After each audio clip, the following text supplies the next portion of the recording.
semuanya. Hari ini DPN Pradi ingin menyampaikan banyak hal perkembangan kasus Vina. Di sini sudah kami bersama-sama dengan seseorang yang luar biasa, bukan pengacara, tapi bekerja melebihi daripada pengacara ini, Kang Deddy. Terima kasih nih Kang Deddy, luar biasa nih Kang Deddy ya. Saya bilang kalau dulu ada kasusnya Jessica Wongso, kalau Kang Deddy ada pada waktu itu mungkin sudah banyak bisa dituntaskan dalam kasus ini, karena Kang Deddy ini bertindak sebagai seorang lawyer, ya, seperti ya, bukan lawyer, seperti lawyer, dan juga seperti private investigator yang luar biasa. Teman-teman semuanya, kita sudah mengikuti perkembangan kasus Vina sedemikian rupa. Di media terjadi debat yang luar biasa. Ada yang mendukung si A, ada yang mendukung si B, ada yang mendukung si C. Ada yang mengatakan ada pihak penyidik yang salah, ada yang mengatakan pihak terpidana yang salah. Pradi mengambil posisi tidak mencari siapa yang salah dan siapa yang benar, tapi posisi yang kita ambil adalah kita ingin menegakkan kebenaran. Itu posisi yang di Pradi. Itu sebabnya Pradi bekerjasama dengan Kang Deddy, dan di sini ada teman-teman saya, ada Pak Bendung, ya, ada Kang Yana, ada Pak Ruli Penggabean dari Bandung, ada juga Pak Jutek ini yang selalu bekerja keras, ada Pak Duyanto, ada Bostam, ada Eli, ada Rilen, ada Asido ini ketua PBH Pradi Pusat, ya, Indonesia ini dia. Ada juga siapa lagi? Ada Riri, ini Riri yang selalu pasti sudah sering kenal sama para wartawan semuanya. Jadi itulah yang posisi yang diambil oleh Pradi, mengambil posisi untuk menegakkan kebenaran, karena kami kedatangan pada waktu itu, pada mulanya kami itu tidak involved dalam kasus ini karena ada beberapa pengacara yang sudah turun tangan.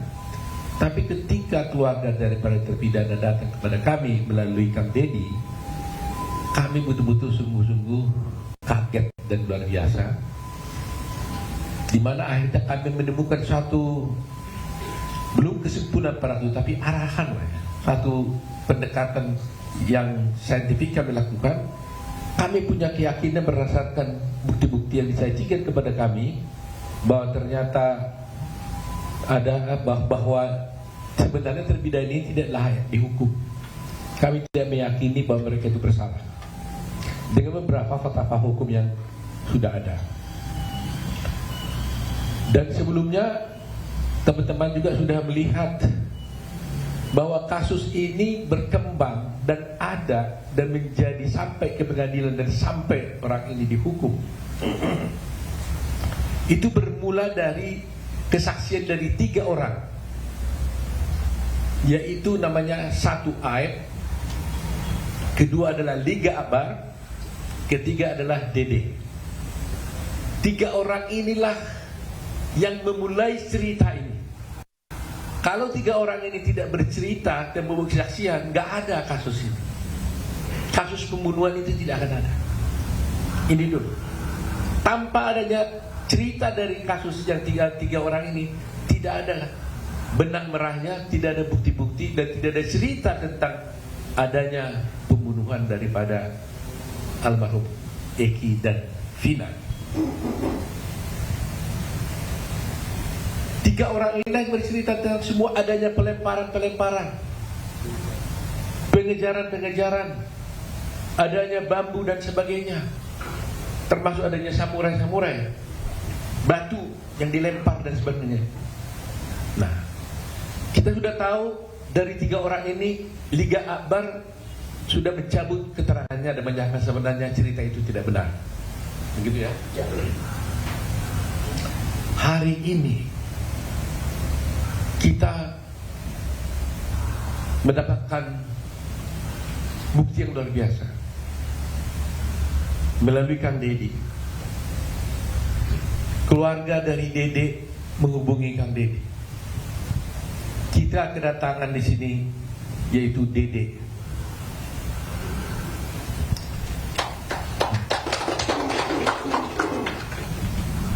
Kalau tidak ada Dede ini, tidak akan ada cerita pembunuhan Vina, almarhum Vina dan Eki. Tapi karena mereka inilah dulunya yang memberikan keterangan palsu, bersaksi palsu, maka akhirnya 7 terpidana itu dihukum. 8 ya. Mereka inilah yang bercerita seakan-akan ada pelemparan batu, seakan-akan ada kejar mengejar, karena ada bambu, pelemparan batu, yang mengesankan bahwa ada akhirnya peristiwa pembunuhan terhadap almarhum Vina dan Eki karena kesaksian palsu mereka. Tapi berdasarkan keterangan yang diberikan kepada kami, dan dia nanti bisa kita izinkan bercerita bahwa dia ternyata melakukan perbuatan itu karena terjebak sama Aib, di mana Aib mengajak dia ke kantor polisi yang tadinya dia tidak tahu tujuannya apa. Sampai di kantor polisi, ternyata dia disuruh memberikan keterangan palsu. Dia diarahkan oleh Aib bersama-sama Rudiana. Nanti kita dengar keterangan sendiri, untuk menceritakan suatu peristiwa yang dia sendiri tidak tahu dan tidak pernah ada. Kepadanya diberitahukan nama-nama daripada 7 terpidana ini, yang pada mulanya dia yang sebenarnya dia tidak tahu siapa ini 7 terpidana ini, karena dia juga tidak kenal dengan orang itu. Akhirnya dia bercerita tentang cerita-cerita yang sudah dikemas, diarahkan oleh Aib dan juga oleh Rudiana menurut keterangan dia. Nah, oleh karena itu, sebelum kami sampai kepada kesimpulan dan tanggapan nanti, agar tidak ini salah, kami mau tanya dulu kepada Dedi hadapan para rekan wartawan. Betul Dede? Bagaimana ceritanya? Bisa saudara cerita? Bagaimana ceritanya Dede sampai bisa bercerita tentang adanya pelemparan batu? Saya tanya dulu biar berurut ya. Kamu kerja di mana Dede? Cucian mobil Pak. Pada waktu itu ya? Ini pada waktu 2016 ya? Cucian mobil. Cucian mobil ya. Udah berapa lama kerja di sana? Kurang lebih 1 bulan. 1 bulan. Pada tanggal 27 Agustus 2016, kamu berada di mana? Posisi tidak masuk kerja Pak. Tidak masuk kerja? Tidak. Karena apa? 27 Agustus saya masuk kerja Pak. 27 Agustus masuk kerja. Masuk kerja. Kemudian tanggal 28 Agustus? 28 Agustus saya masih masuk Pak. Masuk. 29? Masuk Pak. Masuk ya. Kemudian saya mau tanya, kamu kenal nggak 7 terpidana itu? Tidak kenal sama sekali Pak. Muka Ya? pun saya tidak kenal, nama tidak kenal. Muka tidak kenal, nama tidak kenal. Sama sekali tidak kenal. Sama sekali tidak. Ya. Kapan kamu bertemu dengan Ayah? Ya pada saat itu Pak, kerja di kerjaan, saya mengenal Ayah di kerjaan. Oh, Ayah itu juga bekerja sama kamu di situ. Nah, coba ceritakan bagaimana ceritanya Aib mengajak kamu ke kantor polisi. Awal mulanya malam Pak, Ayat menelpon saya dan mengajak saya ke Polres. Tanggal 2 September. Tanggal 2 September. Malam hari, sekitar jam 7-an. Saya antar lah, saya mikirnya kan Ayat orang rantauan, karena nggak tahu daerah situ saya antar ke Polres. Nah setelah dalam Polres saya tanya, mau ngapain di sini? Katanya buat keterangan saksi anaknya Pak Rudiana yang meninggal. Nah setelah itu saya tanya, emang mau ngapain, kan kita tidak tahu peristiwa itu. Nah udah katanya nanti saya arahin, saya ikutin apa kata saya katanya. Dia bilang gitu.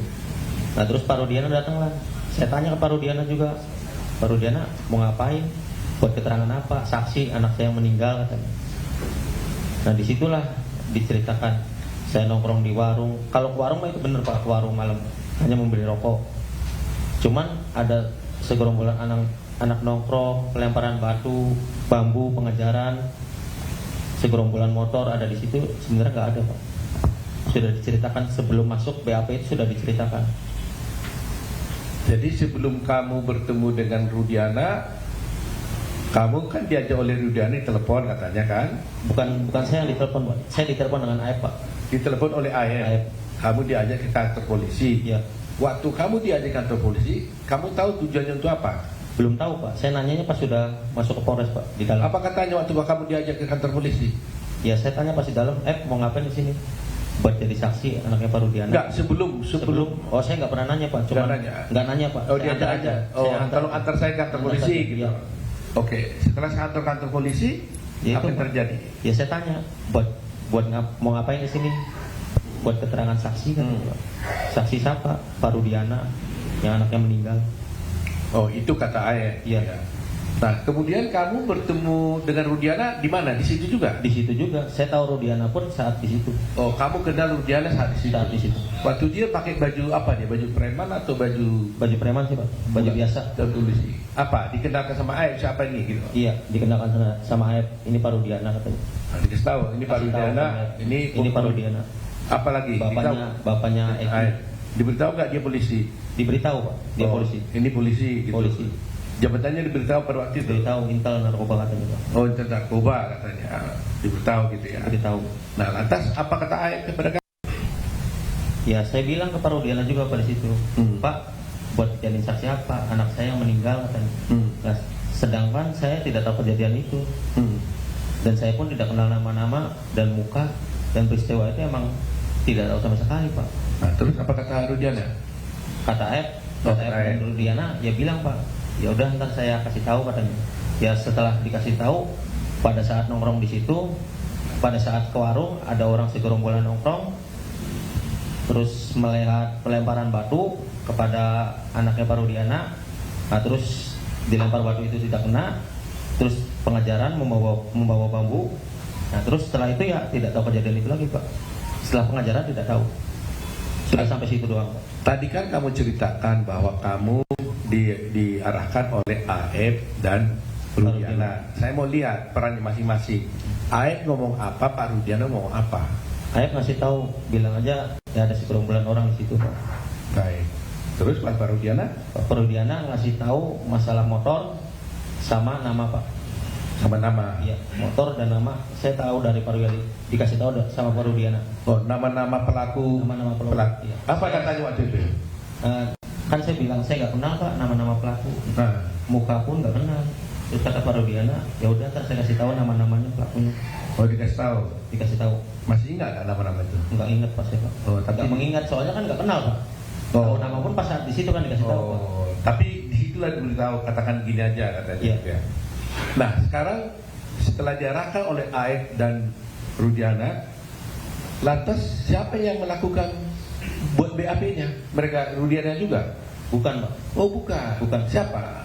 Ya penyidik di situ Pak. Oh penyidik. Ya, penyidik di situ. Jadi kamu diarahkan oleh Aep dan Rudiana dulu, ya. Setelah itu baru di BAP oleh penyidik yang lain. Ya. Oh. Jadi penyidik yang lain ini nggak pernah mengarahkan kamu lagi dong? Nggak pernah Pak. Yang mengarahkan justru si Rudiana dan lainnya gitu. Sebelum masuk itu Pak. Ya karena memang selalu terjadi begitu kan, yang mukuli dengan yang menyidik kan selalu beda. Supaya yang menyidik, kalau pengen menyidik ditanya pernah kamu dipukuli penyidik, pasti nggak pernah mukuli, tapi dipukuli dulu sebelumnya duluan. Kira-kira begitu cerita-cerita film yang kita nonton lah gitu ya. Ya, kira-kira begitu ya. Nah ini sekarang diarahkan oleh Ini. Jadi penyidiknya tidak pernah marahkan, tapi sudah diarahkan oleh Parudiana dan AF. Begitu ya. Nah, kemudian setelah itu terjadi di BAP. BAP seperti biasa Pak. Ditanya aja ya. Ditanya. Kamu ceritakan seperti yang diarahkan itu. Seperti yang diarahkan sebelum masuk Pak. Ya. Saya mau tanya, kenapa kamu mau waktu itu? Sebenarnya hati saya mas sebenarnya nggak mau Pak. Kan saya juga sudah bilang Pak, saya tidak tahu kejadian itu sama sekali dengan AF dengan Parudiana. Nah pada saat itu kan saya rakyat kecil Pak, saya nggak ngerti hukum, sekolah pun saya hanya SMP. Ya saya merasa takut Pak sudah di dalam. Saya bisa apa di situ Pak? Ya tapi kan umpamanya kan kamu kan merasa berbuat, kenapa nggak nolak aja? Apa kamu diiming-iming? Tidak ada sama sekali Pak, diiming-iming. Enggak. Tidak ada sama sekali. Tapi kok kan orang bertanya, kok semudah itu kamu langsung diajak ya ini langsung kamu mau gitu? Kenapa? Apa maunya pun kan karena tidak tahu bahwa mau ke situ kan diberi buat kesaksian anaknya Parudiana Pak. Mungkin kalau saya tahu, ayah ngasih tahu sebelum masuk Polres saya nggak mau Pak. Ya tapi setelah di dalam Polres, terus kenapa jadi kamu mau? Karena takut Pak. Takut sama siapa? Ya takut karena sudah di dalam Polres itu Pak. Loh kenapa? Kalau di dalam Polres kenapa rupanya? Ya karena saya nggak ngerti hukum Pak. Loh iya, karena Polres apa? Ada kamu dipukul nggak? Enggak sih Pak. Apa karena Parudiana polisi gitu? Nah iya bisa jadi Pak. Kalau bisa jadi, yang benarnya gimana? Ya emang karena polisi Pak, saya takut. Jadi berarti kamu merasa takut? Ya merasa takut. Karena sudah berada di kantor polisi? Ya. Karena kamu diminta oleh Parudiana yang polisi? Ya. Kamu ikutin aja? Ya. Nah waktu itu kamu tahu nggak akibatnya itu waktu itu ya? Saya tahu Pak akibatnya. Kasih tahu saya. Ya setelah di BAP pun kan saya ngomong ke Aib Pak. Ya. Saya bilang ke Aib, kenapa membuat kesaksian seperti ini kata saya. Kan bakal berat ke depannya. Udah katanya saya kesel sama terpidana itu Pak. Kata Aib. Ya. Kenapa? Karena pernah dipukuli Pak. Oh, si Aib cerita bahwa dia pernah dipukuli oleh warga sekitar di situ Pak. Oh, Aib merasa apa? Dipukuli dengan oleh warga situ, bukan oleh terpidana. Iya, ada terpidananya. Ada terpidananya. Ada bilang. Jadi merasa kesal dia, Merasa kesal sehingga dendam. diarahkan. Gitu. Ya dendam. Nah, kamu diperiksa itu di mana? Di Polres mana itu? Polres Cirebon. Polres Cirebon. Nah, setelah di Polres Cirebon, apakah kamu pernah juga diperiksa di Polda? Tidak pernah sama sekali 2016 Pak. Hah? Tidak pernah. Tidak pernah. Tetapi di sini kita lihat ada berita acara kamu juga ada di Polda. Jadi di sini ada sebagai wartawan kita lihat ya. Ini ada berita acara di sini di Polres dan juga ada acara berita acara di Polda. Tapi dia merasa kamu nggak pernah tanda tangan berita acara yang di Polda tidak pernah Pak. 2016 saya tidak pernah. Di Polda kamu tidak pernah tanda tangan berita acara di Polda. Di BAP pun tidak pernah Pak. Kesana pun tidak pernah. Kamu kok tahu di mana Polda? Tidak tahu sama sekali Pak. Sampai sekarang kamu Sampai tidak tahu Polda? tidak tahu. Sampai sekarang pun istilahnya tidak tahu Pak jalan. Yang sekarang 2024 mah udah Pak. Cuman kan kalau jalan tetap saya nggak hafal Pak. Nggak, artinya yang sebelum tahun 2004 itu kamu tidak pernah ke Polda? Tidak tahu Pak sama sekali. Tidak tahu ya? Tidak tahu. Soalnya di sini ada berita acara kamu di Polda pada tanggal 23 November. Itu nggak ada ya? Nggak ada Pak. Nggak pernah terjadi. Jadi ini kalau begini-begini ada parah-parah begini ini, seperti yang kamu lihat di sini ini, tanda tangan ada nggak itu? Tanda tangannya pun agak beda Pak. Kamu nggak pernah tanda tangan ini? Iya, disamain sama yang 2016 di Polres itu Pak, beda Pak. Oh gitu. Tapi kamu intinya kamu tidak pernah tanda Tidak tangan. pernah. Dan di sana pun tidak pernah Pak. Di BAP pun di Polda tidak pernah 2016. Baik. Hanya di Polres Cirebon. Saya mau tanya lagi. Kamu pernah disumpah nggak oleh polisi? Tidak pernah sama sekali. Hah? Tidak pernah. Nggak pernah. Kemudian kamu setelah kejadian ini, kamu pernah hadir di pengadilan tidak? Untuk bersaksi? Tidak pernah sama sekali. Kamu tidak pernah datang di pengadilan dan tidak pernah menjadi saksi di pengadilan pada waktu itu? Tidak sama sekali Pak. Kalau bentuk keterangan Pak Jutek gimana itu? Dia menurut keputusan pengadilan dia benar ada kata-kata di situ bahwa dia ada memberikan keterangan di bawah sumpah. Ya, dalam putusan ini. Jadi di dalam putusan, kebetulan Pak Jutek yang lihat, ada, bagaimana Pak Jutek jelaskan? Ada Memberikan keterangan di bawah sumpah. bahwa Dede ini memberikan keterangan di bawah sumpah. Ya. Ada dalam putusan. Ada dalam putusan. Padahal dia sendiri tidak pernah datang di pengadilan dan tidak pernah memberikan keterangan, apalagi di bawah sumpah. Begitu ya Pak Jutek? Iya, Pak. Nah ini menjadi, jadi ini yang menjadi masalah kita ini. Jadi di pengadilan pun ada putusan menyatakan dia adalah memberikan keterangan di bawah sumpah, padahal dia sendiri tidak pernah datang ke pengadilan, apalagi bersumpah. Saya mau tanya, kok kamu nggak datang ke pengadilan? Kan kamu diberi berita acara di Polres. Iya. Apa kamu nggak dipanggil pengadilan? Dipanggil Pak. Ada surat panggilannya datang ke Oh rumah. Ada. Terus kok nggak datang? Nggak datang Pak karena takut. Cuman saya nanya Pak, pas surat datang, saya nanya ke Pak Rudiana, Pak ini gimana? Ada surat panggilan dari pengadilan. Udah katanya nggak usah datang, biarin aja. Jadi ada panggilan dari pengadilan Ada. kepada kamu untuk melakukan tugasmu sebagai warga negara bersaksi di pengadilan, tapi kamu dilarang oleh, Pak Rudiana. katakan bagaimana katanya? Tidak, Pak, ada surat pengadilan datang, kata saya. Bagaimana ini? Nah, kata Pak Rudiana, udah nggak usah datang, katanya, biarin aja. Jadi Pak Rudiana menurut dia itu tadi menyuruh tidak usah datang ke pengadilan. Ya. Jadi kalian sudah tahu tuh pasal apa yang dilanggar di situ kalau seperti itu kan? Melarang orang tidak datang ke pengadilan, padahal itu adalah kewajiban hukum dia. Tapi Rudiana menanti benar. Saudara tahu kenapa kamu dilarang datang ke pengadilan? Tidak tahu Pak, hanya bilang itu saja. Oh hanya bilang itu saja. Jangan datang, tidak perlu datang ke pengadilan. Datang, tenang aja. Pertanyaan saya terakhir ini, Dede. Ya, Pak. Kenapa kamu tiba-tiba sekarang mau datang ke sini? Karena saya mikir merasa bersalah Pak. Ya selama 8 tahun pun sebenarnya saya mau jujur Pak, mau mengungkap ini sebenar-benarnya Pak. Cuman saya bingung Pak, mau mengungkap ke siapa Pak? Pendamping pun saya nggak punya. Sebenarnya selama 8 tahun saya merasa bersalah Pak. Bayangin Pak, saya hidup enak di sini Pak, bisa kerja, bisa nikah istilahnya Pak, sama anak istri bisa bahagia. Sedangkan dia di penjara seumur hidup Pak. Saya merasa berdosa Pak, selama 8 tahun, merasa Pak. Nah, saya putuskan kemarin Pak, seminggu sebelum saya bertemu Kang Deddy, saya putuskan benar-benar Pak. Setekad saya harus bulat, saya harus menerima resikonya, apapun resikonya, entah ada hukuman buat saya terima Pak. Siapa yang menghubungi kamu datangnya ke Pak Deddy? Inisiatif kamu sendiri atau gimana? Inisiatif saya sendiri Pak, tapi rundingan sama keluarga Pak. Teteh dulu. Oh jadi setelah viral-viral begini, kamu rundingan sama keluarga? Rundingan sama keluarga.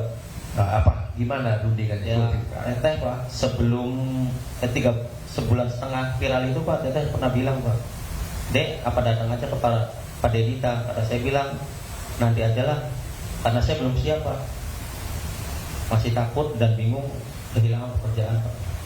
Nah terus setelah dorong keluarga dorong terus, nah seminggu sebelum ke Pak Deddy, nah tekad saya bulatin, fisik saya kuatin, saya bilang malam itu juga jam 11, saya bilang udah kontak Pak Deddy ke Instagram, cuman tidak direspon Pak. Terus? Baru saya ke TikTok Ferry, Terus? ke TikTok Ferry, Teteh tuh suruh ke TikTok Ferry, terus direspon, alhamdulillah Pak. Jadi teman-teman wartawan sudah lihat di sini, yang menghubungi Kang Deddy ini adalah dia. Kita tidak mencari-cari, tidak menemukan Dede. Dede sendiri yang berunding dengan keluarganya merasa bersalah dan akhirnya datang menemui Kang Deddy dan Kang Deddy membawa ke sini. Pokoknya saya tegaskan, intinya saya keluar itu bukan dicari dengan Pak Deddy, bukan ada yang dari luar menyuruh saya, karena ini inisiatif saya sendiri, merasa bersalah. Dan keluarga, ada dorongan dari keluarga, udah, selebihnya nggak ada lagi. Dede, Ya Pak. kamu kan tadi mengaku sudah bersalah. memberikan keterangan palsu dulu atas arahan daripada AF dan juga Rudiana. Ya, kita juga pernah melaporkan kamu juga. Iya Pak. Iya kan?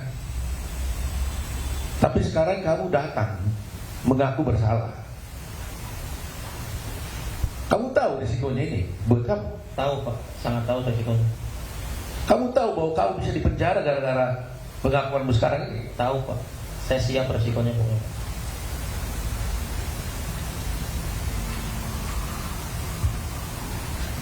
7 orang ini di dalam penjara gara-gara kamu. Iya Pak. Kamu bersedia nggak masuk penjara supaya 7 orang ini keluar? Sangat bersedia Pak. Yang penting intinya 7 perbedaan itu saya mau keluar Pak, bebas. Seperti kehidupan saya kemarin Pak. Karena saya merasa bersalah. Meskipun kamu masuk penjara? Siap Pak. Meskipun saya masuk penjara menggantikan 7 terpidana itu, saya siap Pak. Jadi kau siap 7 orang keluar, kamu masuk penjara? Siap, sangat siap Pak. Karena kau merasa bahwa mereka masuk penjara gara-gara kamu? Bukan saya Pak.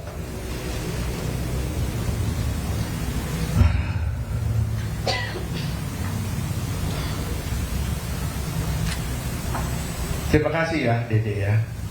Walaupun kamu ini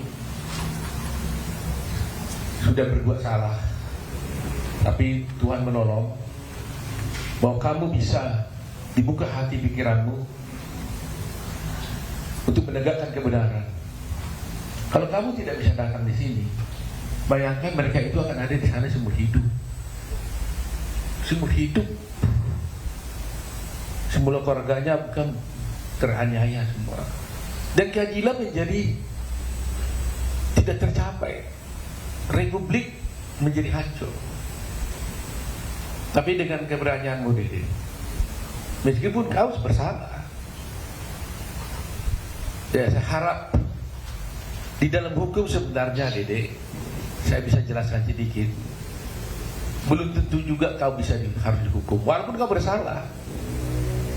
Karena di dalam hukum itu Dede, ada juga namanya alasan pemaaf, ada alasan pembenar, ya. Ada alasan penghapus untuk pidana dan sebagainya. Mudah-mudahan hakim nanti, kalau kamu harus diproses, ya, karena hukum ini kan ada yang formal. Formalnya kau salah memberikan kesaksian palsu di pengadilan, akhirnya orang akan hukum sampai seumur hidup. Apakah nanti umpamanya dengan pengakuanmu itu mereka jadi bebas, kau tetap harus diproses pidana? Saya tidak bisa katakan apa-apa, tergantung kepada kepolisian dan juga pada pengadilan apakah memberikan hukuman pada kamu. Tetapi karena keberanianmu untuk berbuat baik, untuk bertobat, menyatakan kebenaran, kami tetap dari kerajaan akan bela kamu. Supaya jangan ada yang takut untuk bertindak dan menyatakan yang benar. Jangan ada yang takut. Seperti Dede, berbuat salah tapi bertobat, mengaku bersalah. Mudah-mudahan ada alasan pemaaf buat kamu, ya, yang diberi oleh hakim ya. Jadi sekali lagi ya, berani kamu ya? Berani Pak. 7 orang keluar, kamu masuk penjara bergantikan mereka. Iya Pak. Intinya saya keluar, pengen 7 perbedaan itu saya keluar. Ya, mudah-mudahan mereka keluar. Nanti saya lebih senang Pak. Mudah-mudahan mereka keluar, kamu juga nggak perlu masuk penjara. Amin. Tapi serahkan kepada hukum dan keadilan.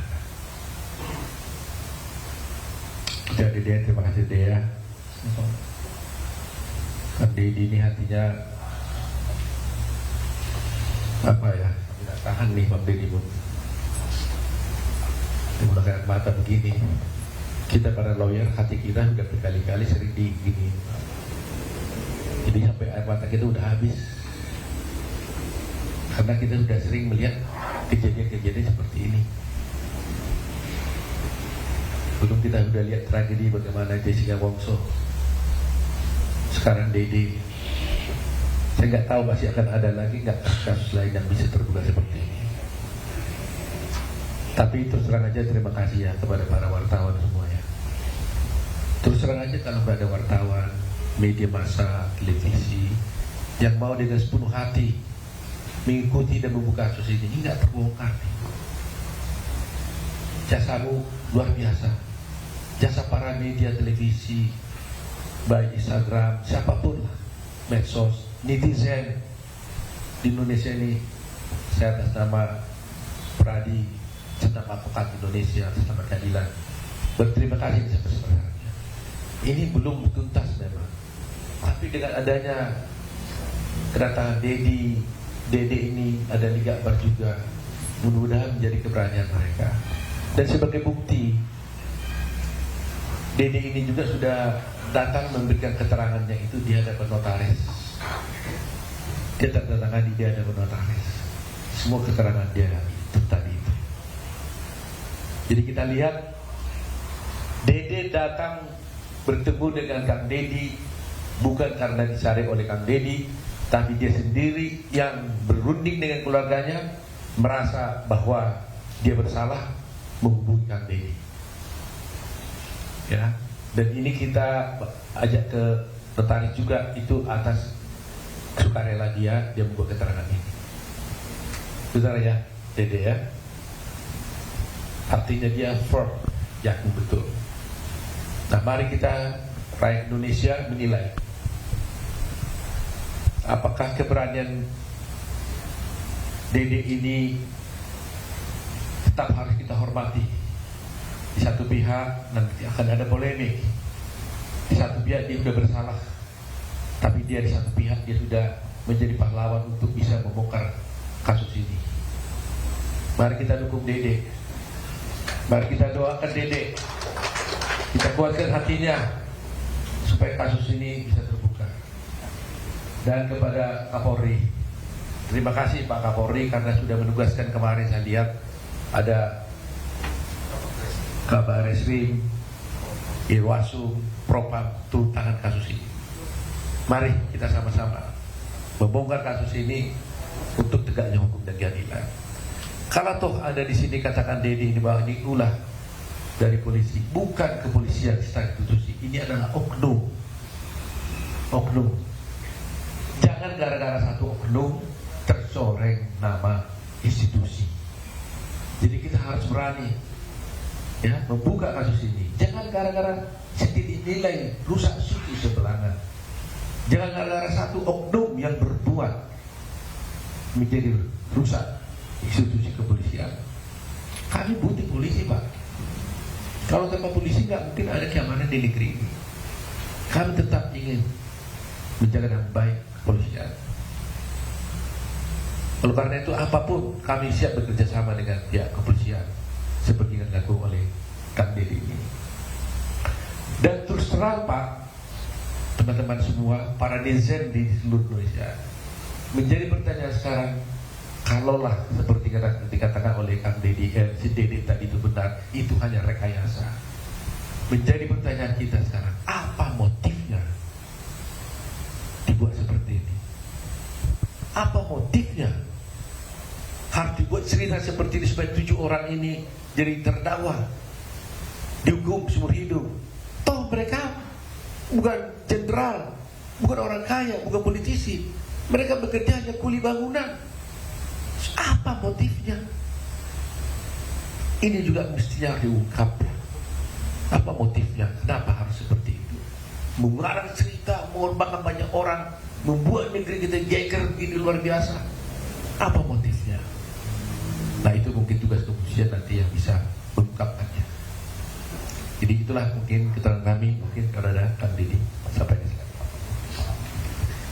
Baik, terima kasih Bang Oto dan seluruh kawan-kawan dari Peradi yang hari ini saya muliakan, saya banggakan dan saya kagumi. Dede didampingi oleh ibunda tercinta dan kakaknya tercinta yang mendampinginya dengan sepenuh hati, memberikan ruang bagi putranya untuk menjadi pahlawan bagi keadilan di Republik ini. Air mata saya tidak pernah berhenti beroleh. Kenapa? Yang pertama adalah Yang dipenjara seumur hidup itu kuli bangunan, rakyat kecil, strata hidup yang sosial yang paling rendah di Indonesia dari sisi pendapat. Yang dibuat untuk memberikan kesaksian palsunya juga kuli bangunan, rakyat kecil juga. Saya dari tadi bertanya besar, kenapa yang dipenjarakan orang tidak berdosa, yang mempenjarakan jadi saksi palsunya adalah orang tidak berdosa? Kenapa rakyat kecil selalu jadi korban dalam setiap kepentingan perorangan? Pasti ada pertanyaan besar. Kenapa mereka tidak bersaksi? Kenapa mereka 8 tahun bungkam? Problemnya itu hanya 2 setelah saya telusuri. Yang pertama adalah mereka punya rasa takut yang tinggi karena tidak adanya pendampingan hukum bagi mereka. Mereka merasa kalau muncul siapa yang akan jadi pembelanya, harus bayar dari mana uangnya. Yang kedua, mereka juga rasa takut apabila berurusan dengan hukum, berurusan dengan penegakan hukum. Mereka kehabisan waktu untuk memberikan kesaksian di berita acara. Mereka kehabisan waktu untuk menjadi saksi di pengadilan. Waktu itu bagi mereka adalah uang untuk beli beras. Waktu mereka adalah uang untuk beli token listrik. Waktu adalah mereka uang untuk bayar anak-anak sekolah mereka. Dan waktu adalah uang untuk kehidupan mereka dalam setiap hari. Perjalanan ini Bang Oto bukan hanya perjalanan hukum material. Saya memandang dari tadi ini adalah perjalanan spiritual saya. Mungkin beda orang memahami spiritual. Spiritual apa yang saya jalani? Yang pertama, kenapa saya menangis? Saya itu bertanya dalam setiap hari, ya Allah, kenapa saya harus berpisah dengan anak saya? Saya akan berpisah dengan keluarga saya. Hari ini Allah menjawab, kamu berpisah dengan anak-anak kamu biar kamu sendiri dan punya waktu untuk menghabiskan waktumu untuk sebuah penelusuran peristiwa yang pada akhirnya 3 bulan berakhir hari ini. Mungkin kalau hari ini saya duduk dalam sebuah keluarga, tiap hari pergi ke mall, jalan-jalan, saya tidak akan menemukan kasus. Dan saya tidak akan turun. Saya menikmati hidup dalam sebuah keluarga. Yang kedua, kasus ini adalah peristiwa seorang ibu. Saya orang yang sangat mencintai ibu saya, dan ibu saya selalu hadir dalam kehidupan saya. Sehingga saya memahami betul bahwa seorang ibu memiliki rasa yang sangat kuat. Hatinya menembus langit yang tidak bisa dihalangi oleh siapapun. Maka investigasi kalau dikatakan, atau wawancara yang saya lakukan, atau penelusuran yang saya lakukan, saya selalu menjumpai ibunya. Saya menjumpai ibunya Eka. Saya menjumpai kakaknya Supri yang itu juga pengganti ibu. Saya menjumpai ibunya Peggy. Saya yakin betul bahwa kemurnian hati seorang ibu itu akan membukakan pintu langit kesadaran manusia.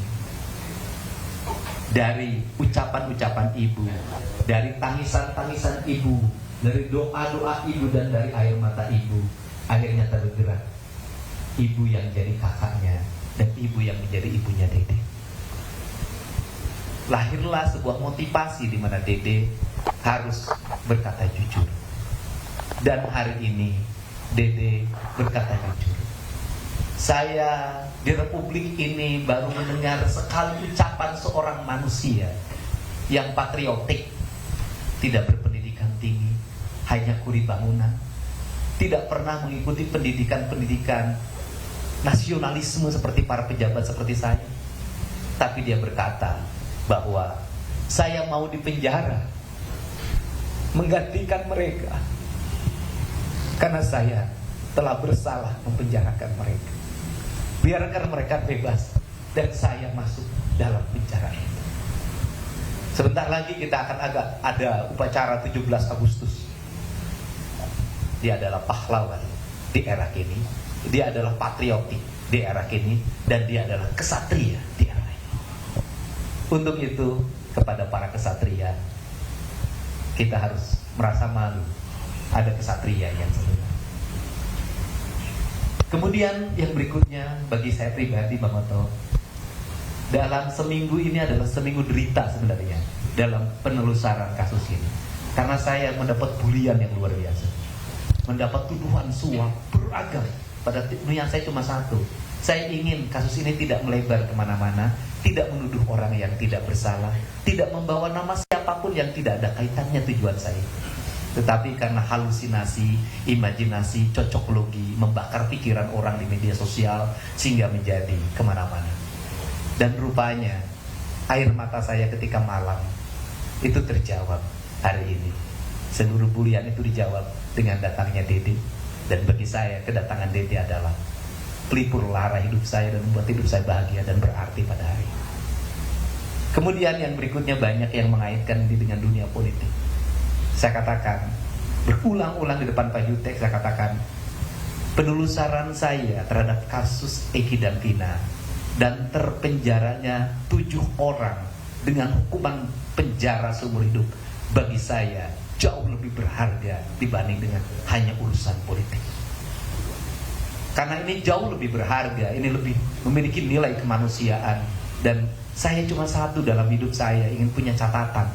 Saya memang bukan pengacara, saya bukan jurnalis, saya bukan alat penegak hukum, tapi saya ingin punya catatan bahwa dulu pernah ada orang yang terbebas dari penjara seumur hidup, dari tayangan channel YouTube yang saya kelola. Dan itu bagi saya adalah perjalanan indah dalam hidup ini. Untuk itu saya mengucapkan terima kasih pada keluarga besar Peradi, pada para netizen di seluruh Indonesia dan di luar negeri, kemudian keluarga para terpidana yang mau sabar, kemudian juga keluarga Sakatata yang hari ini akan memasuki PK, kita doakan juga PK-nya dikabulkan, dan pada media yang hari ini terus kritis dan bersikap objektif agar keadilan negeri ini terungkap. Dan saya mengucapkan terima kasih buat Pak Kapolri, buat Pak Kabar Eskrim, buat Kapolda Jabar, buat Direskrim Polda Jabar atas berbagai atensi dan keterbukaannya, sehingga kebenaran dari kasus terbunuhnya Eki dan Vina itu sebentar lagi akan terbuka dan berakhir cerita. Saya ucapkan terima kasih buat Pak Joko Widodo, Presiden Republik Indonesia, dan buat Pak Prabowo Subianto yang menjadi spirit dalam kehidupan saya dengan sebuah kalimat yang selalu terngiang dalam pikiran saya. Bantulah banyak orang apabila kamu mampu membantunya. Apabila tidak bisa membantu banyak orang, bantulah sedikit orang. Apabila tidak mampu membantu sedikit orang, bantulah satu orang. Apabila tidak mampu membantu satu orang, jangan bikin susah orang. Semoga keberadaan saya tidak membuat orang susah. Terakhir, penekanan saya adalah negara ke depan harus melindungi kesejahteraan publik. Karena dari rakyat yang tidak sejahtera itu membuat mereka tidak bisa berkata objektif. Untuk itu, apa sih yang mereka gelisahkan ketika ada sebuah kasus? Takut kehilangan pekerjaan, takut anak-anaknya tidak sekolah, takut tidak kebeli beras. Ketika kita tampil untuk menjamin berasnya, menjamin ongkosnya, menjamin kehidupan anak-anaknya, mereka pada akhirnya akan bicara yang sebenarnya. Itulah bedanya rakyat kecil dengan kita yang besar. Kalau yang besar sudah cukup juga tetap aja tidak jujur. Itu saja. Saya ucapkan terima kasih untuk semuanya. Semoga peristiwa ini adalah menjadi peristiwa catatan penting dalam hidup kita dan sejarah hukum Indonesia. Semoga peristiwa Vina dan Eki dan terpidana 8 orang tanpa kesalahan yang memadai itu adalah peristiwa yang terakhir dalam kehidupan hukum Indonesia. Saya ucapkan terima kasih. Terima kasih Kang Deddy. Ada teman yang mau sampaikan? Cukup? Baik, sebelum kami tutup, saya ingin sampaikan bahwa penghormatan terhadap hak asasi manusia itulah yang harus kita tegakkan terus. Karena penghormatan terhadap hak asasi ini akhir-akhir ini mulai lekang, mulai hilang dari hati dan pikiran kita, sehingga kita tidak lagi menghormati kebebasan orang lain. Dengan mudahnya kita membicarakan orang lain tanpa kita merasakan betapa hancurnya hati mereka dan keluarganya kalau mereka dibicarakan secara tidak adil. Kedua, transparansi di dalam suatu negara hukum sangatlah penting agar orang mengetahui apa sesungguhnya terjadi, sehingga tidak akan ada dugaan-dugaan yang negatif dari masyarakat terhadap penegakan hukum itu sendiri. Besok kami diundang oleh Bareskrim Polri untuk menghadiri gelar perkara atas kasus yang kami laporkan, di mana waktu itu tim dari Peradi di bawah pimpinan Pak Rudi sama Pak Jutek pada waktu itu melaporkan saudara Aib dan Dede ini. Jadi kita laporkan dia ini sebenarnya. Jadi Aib kami laporkan ke polisi, kami laporkan juga Aib ini, Dede ini ke Bareskrim.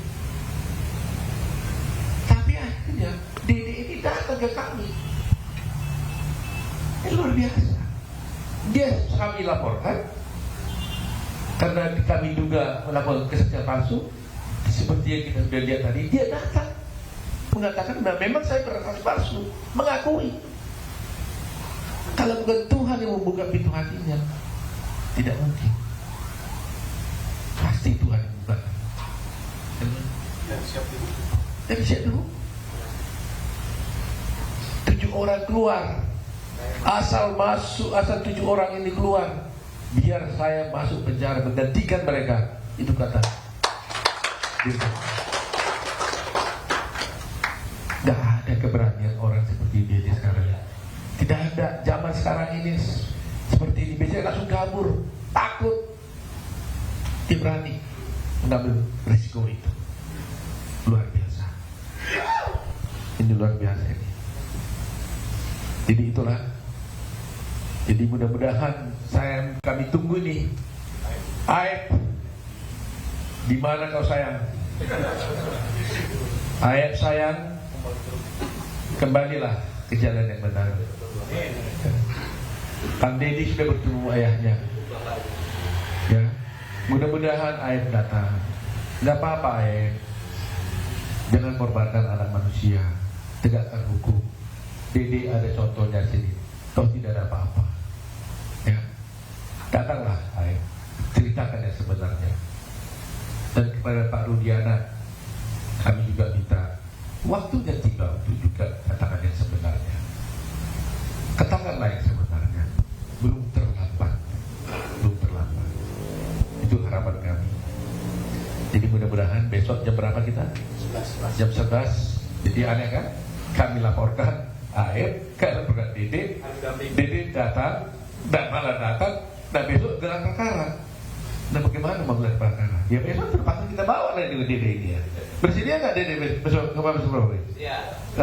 Melaporkan langsung kenyataannya? Iya. Nah, kita laporkan dia nggak perlu dipanggil, langsung datang sendiri nih sekarang. Ya, jadi kita lihat besok bagaimana babak berikutnya. Mudah-mudahan semua pihak ini terbuka, jangan lagi ada yang mencoba menghalang-halangi. Ya, kalau selama ini berdebat-debat, ada yang bela A, ada bela B, sekarang sudah terbuka. Jangan lagi lah. Jangan ada dusta di antara kita. Baru seminggu yang lalu saya berkata di satu media tentang apa kata-kata seorang penjaga Kajikal Gibran. Dan hari ini mulai terbukti. Saya katakan begini, kebohongan kecil hanya bisa ditutupi dengan kebohongan yang besar. Kebohongan besar hanya bisa juga ditutupi dengan kebohongan yang lebih besar lagi. Sampai akhirnya kebohongan itu bercerita tentang kebohongan itu sendiri. Dan akhirnya tiba sekarang memang kebohongan itu sendirilah yang bercerita tentang kebohongan itu, karena Dede sudah datang mengaku bersalah. Terima kasih Mas Badai. Pertanyaan? Ya.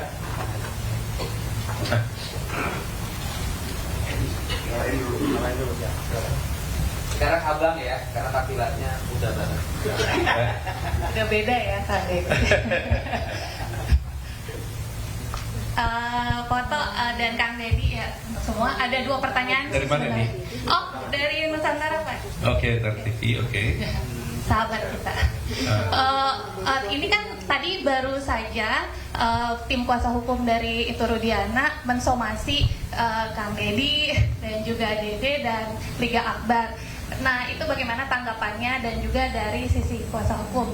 Terus yang kedua adalah Pak Rudiana itu menyatakan bahwa dirinya tidak bisa mengungkap atau tampil begitu ya untuk memberikan klarifikasi karena alasannya dia masih sebagai polisi aktif begitu Pak. Apakah itu dari sisi hukum bisa seperti itu? Karena kan sebagai polisi pun harusnya dia kan berpegang di pada hukum dan mereka pun mempunyai, bahkan dia sekarang mempunyai tim kuasa hukum sendiri. Apakah mungkin seperti itu?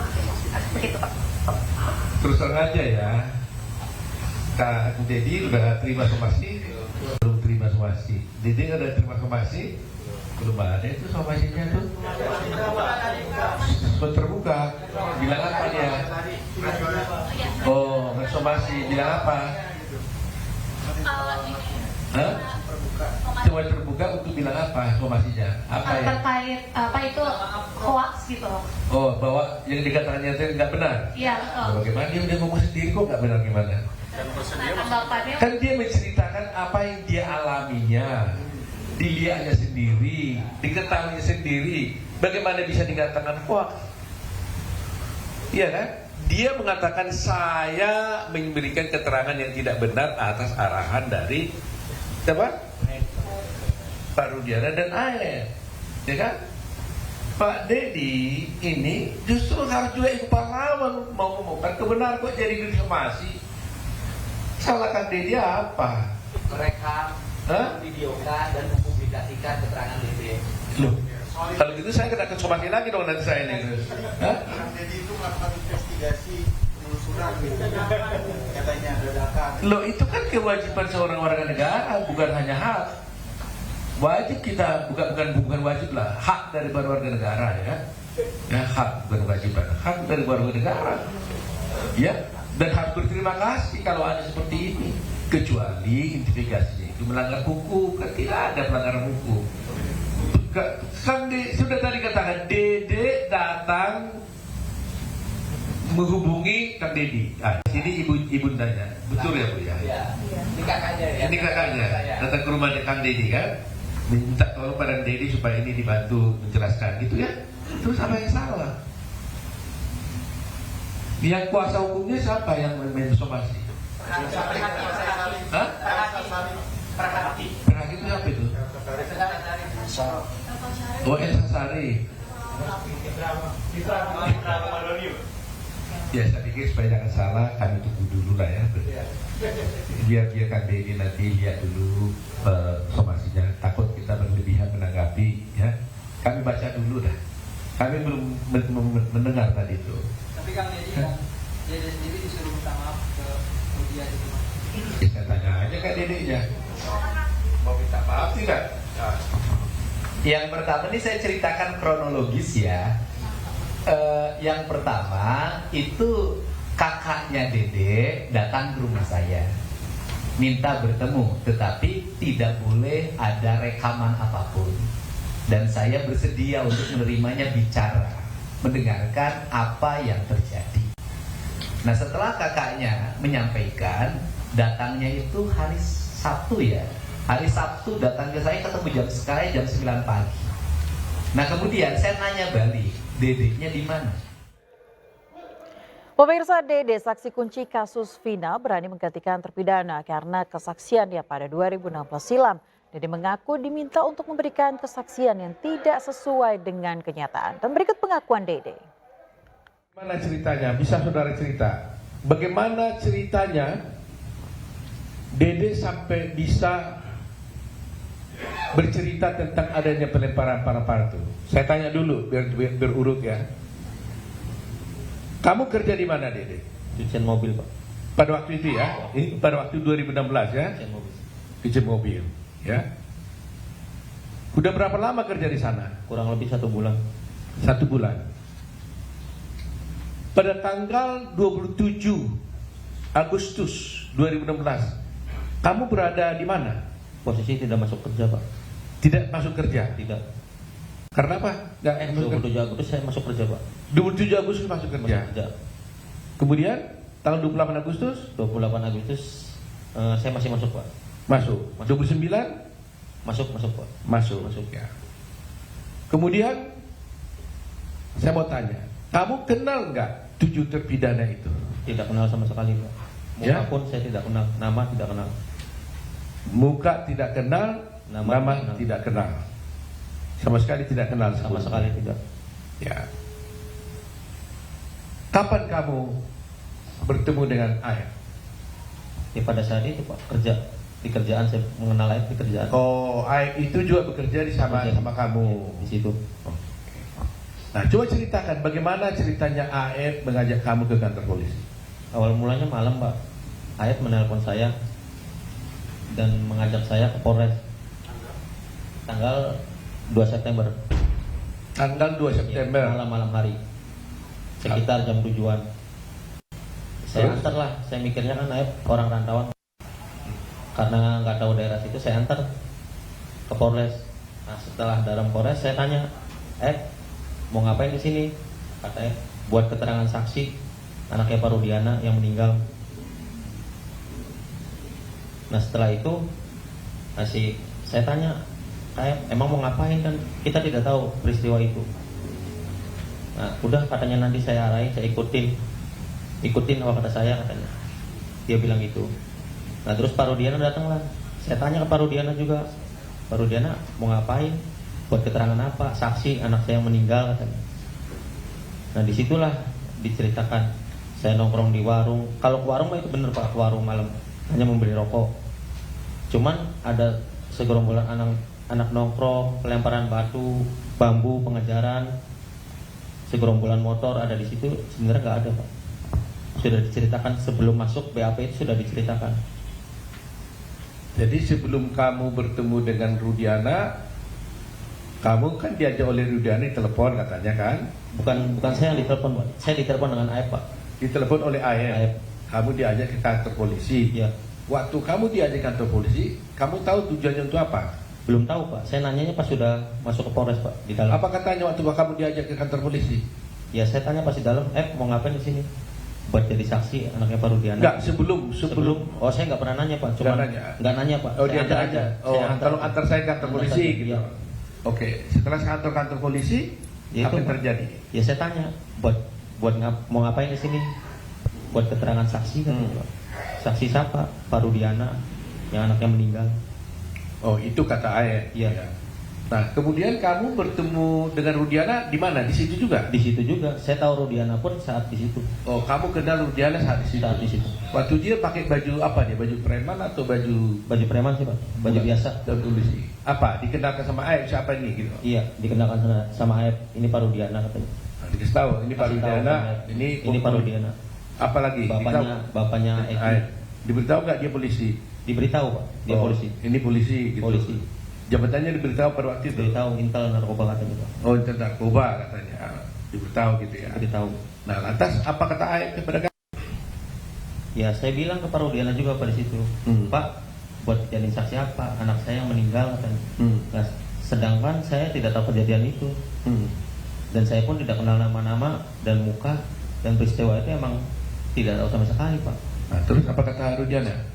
Kata Aep Aep. dan Rudiana, ya bilang, Pak, ya udah ntar saya kasih tahu, katanya.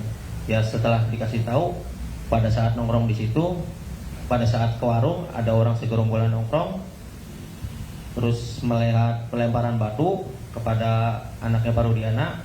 Nah, terus dilempar batu itu tidak kena, terus pengejaran membawa bambu. Nah, terus setelah itu ya tidak tahu kejadian itu lagi, Pak. Setelah pengejaran tidak tahu. Sudah sampai situ doang, Pak. Tadi kan kamu ceritakan bahwa kamu diarahkan oleh Aep dan Rudiana. Saya mau lihat perannya masing-masing. Aep ngomong apa, Pak Rudiana ngomong apa? Aep ngasih tahu, bilang aja ya ada segerombolan orang di situ, Pak. Baik. Terus Pak Rudiana? Pak Rudiana ngasih tahu masalah motor sama nama, Pak. Sama nama. Iya, motor dan nama saya tahu dari Pak Rudiana, dikasih tahu sama Pak Rudiana. Oh, nama-nama pelaku. Nama-nama pelaku. Iya. Apa katanya waktu itu? Kan saya bilang saya nggak kenal Pak nama-nama pelaku. Nah, Muka pun nggak kenal. Terus kata Pak Rudiana, ya udah ntar saya kasih tahu nama-namanya pelakunya. oh dikasih tahu. Dikasih tahu. Masih ingat nggak nama-nama itu? Nggak ingat pas ya Pak. Oh, tapi Nggak mengingat soalnya kan nggak kenal Pak. Oh. Tahu nama pun pas saat di situ kan dikasih tahu Pak. Oh, tapi disitulah diberitahu, katakan gini aja katanya. Iya. Ya. Nah, sekarang setelah diarahkan oleh Aep dan Rudiana, lantas siapa yang melakukan buat BAP-nya? Mereka Rudiana juga? Bukan Pak. Oh, bukan. Bukan. Siapa? Ya penyidik di situ Pak. Oh, penyidik. Ya, penyidik di situ. Jadi kamu diarahkan oleh Aep dan Rudiana dulu, setelah itu baru di BAP oleh penyidik yang lain. Iya. Oh. Jadi penyidik yang lain ini nggak pernah mengarahkan kamu lagi dong? Nggak pernah Pak. Yang mengarahkan justru di si Iya. Rudiana dan Iya. lainnya gitu. Sebelum masuk itu Pak. Ya karena memang selalu terjadi begitu kan, yang mukuli dengan yang menyidik kan selalu beda.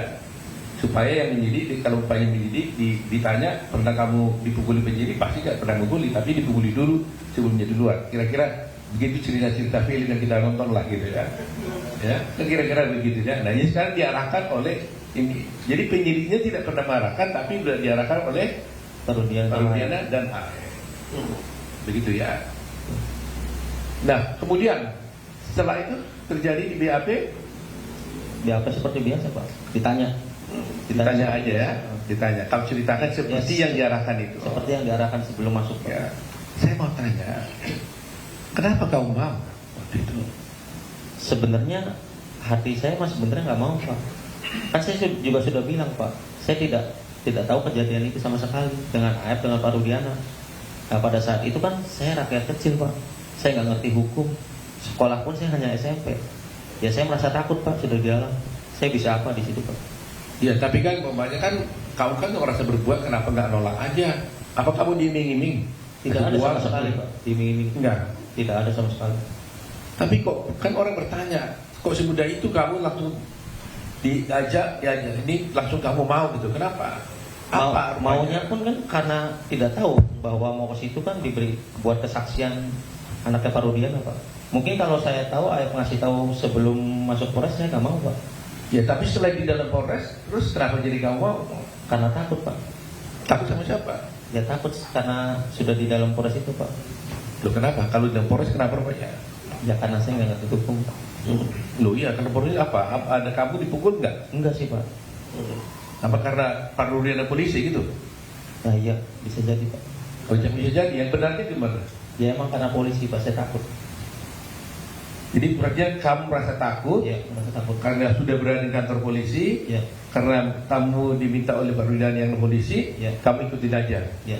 Nah waktu itu kamu tahu nggak akibatnya itu waktu itu ya? Saya tahu Pak akibatnya. Kasih tahu saya. Ya setelah di BAP pun kan saya ngomong ke Aep Pak. Ya. Saya bilang ke Aep, kenapa membuat kesaksian seperti ini kata saya. Kan bakal berat ke depannya. Udah Kata Aep. ya. Kenapa? Karena pernah dipukuli Pak.